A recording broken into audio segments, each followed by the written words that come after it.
Hi hello ಎಲ್ರಿಗೂ ನಮಸ್ಕಾರ, good morning. S, ಈ ವಾರ ಕನ್ನಡದಲ್ಲಿ ಎಲ್ಲರೂ ಅಂದ್ಕೊಂಡಿರೋ ಪ್ರಕಾರ ಏನಂತಂದರೆ ಒಂದೇ ಸಿನಿಮಾ ರಿಲೀಸು ಅಂತ. ಆ್ಯಕ್ಚುಲಿ ಟಾಕ್ಸಿಕ್ ಸಿನಿಮಾ ಬುಧವಾರನೇ ರಿಲೀಸ್ ಆಗೋಯಿತು. ಇವತ್ತು ಶುಕ್ರವಾರ. ಇವತ್ತು ಕೂಡ ಒಂದು ಕನ್ನಡ ಸಿನಿಮಾ ಬಿಡುಗಡೆ ಆಗ್ತಾಯಿದೆ. ಅದರ ಹೆಸರು ಬಂದು ಸ್ವರಾಜ್ಯ ಅಂತ.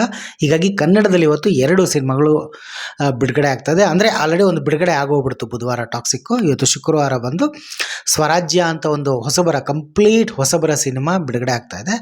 ಇನ್ಫ್ಯಾಕ್ಟ್ ಇದು ಬೆಂಗಳೂರಲ್ಲೆಲ್ಲೂ ಶೋ ನಾನು ನೋಡ್ದಂಗೆ ಎಲ್ಲೂ ಇಲ್ಲ. ಇದು ಆಲ್ಮೋಸ್ಟ್ ಅಲ್ಲಿ ಬೆಂಗಳೂರನ್ನು ಹೊರತುಪಡಿಸಿ ಹೊರಗಡೆನೇ ಈ ಸಿನಿಮಾ ಬಹುತೇಕ ಬಿಡುಗಡೆ ಆಗ್ತಾಯಿದೆ. ಸೊ ನೋಡಬೇಕು ಈ ಟಾಕ್ಸಿಕ್ ಅಬ್ಬರದಲ್ಲಿ ಈ ಸಿನಿಮಾ ಹೆಂಗಾಗುತ್ತೋ ಏನೋ, ಜನ ಹೆಂಗೆ ತೊಳ್ತಾರೋ ಅದು ಗೊತ್ತಿಲ್ಲ, ನೋಡಬೇಕು.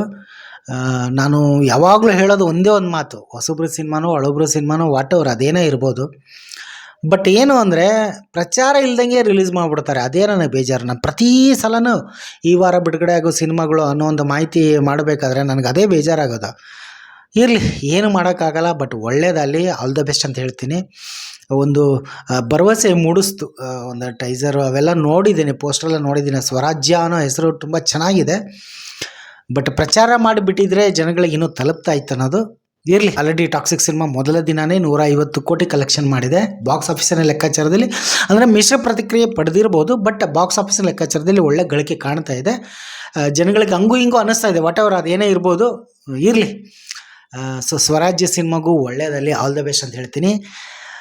ಸೊ ನೀವು ಯಾವ್ಯಾವ ಸಿನಿಮಾ ನೋಡಿದ್ದೀರಾ, ಟಾಕ್ಸಿಕ್ ನೋಡಿದ್ರಾ, ನಿಮ್ಗೇನು ಅನಿಸುತ್ತೋ ಕಾಮೆಂಟ್ ಮಾಡಿ. ಸ್ವರಾಜ್ಯ ಸಿನಿಮಾನ ಯಾರ್ಯಾರು ನೋಡ್ತಾ ಇದ್ದೀರೋ ಕಾಮೆಂಟ್ ಮಾಡಿ ತಿಳಿಸಿ. ಹಾಗೆ ಈ ಚಾನಲನ್ನು ಸಬ್ಸ್ಕ್ರೈಬ್ ಮಾಡಿ ಅಂತ ಕೇಳ್ಕೊತಾ ಇದ್ದೀನಿ. ಎಲ್ರಿಗೂ ಧನ್ಯವಾದಗಳು.